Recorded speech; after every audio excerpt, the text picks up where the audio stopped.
So this wasn't a great trade. The 4 hour was very corrective, and I'll show you what that looks like shortly.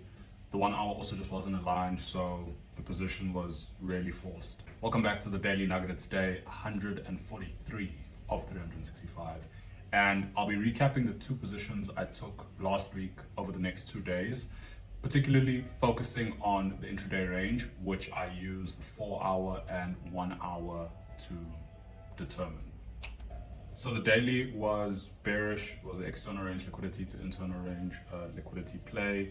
So don't really need to touch on that. But coming on the 4 hour, so my plan when the 4 hours range bound, I'm automatically risk off.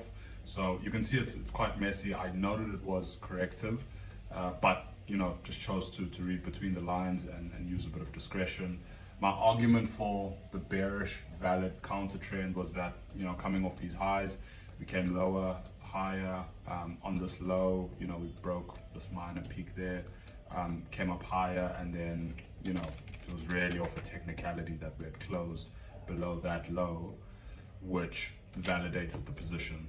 And even then, I should have probably waited for that low to be broken to confirm that the trend was really continuing to the downside. I can already hear all you fucking ICT warriors coming at me for this one. Like, I know it was a shit trade, but we're getting into it, because even when you look at those concepts, just on this move up alone, we violated this order block here, which could have been respected if the trend to the downside was valid. But then as we traded higher, displaced, formed that fair value gap, and then we can see the previous 4 hour before the candle we took the trade on, traded lower, tapped into that fair value gap, and then we closed higher quite aggressively, showing that there was still a bit of pressure heading to the upside.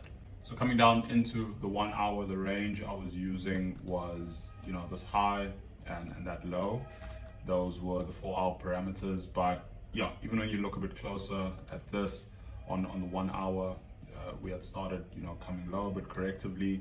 We then subsequently broke above that high, which was that order block on the 4 hour, came lower, swept that liquidity there, and then the candle the trade was taken on was really continuing that 1 hour range to the upside. So hence, even on this time frame, we weren't really aligned. The 15-minute was an aggressive entry. We were trading in an order block. We swept that internal time-based liquidity, and then on the first rejection, I took that short. So best case, this was low quality valid position, and worst case, it was just an invalid trade. I think regardless, I should have probably opted for the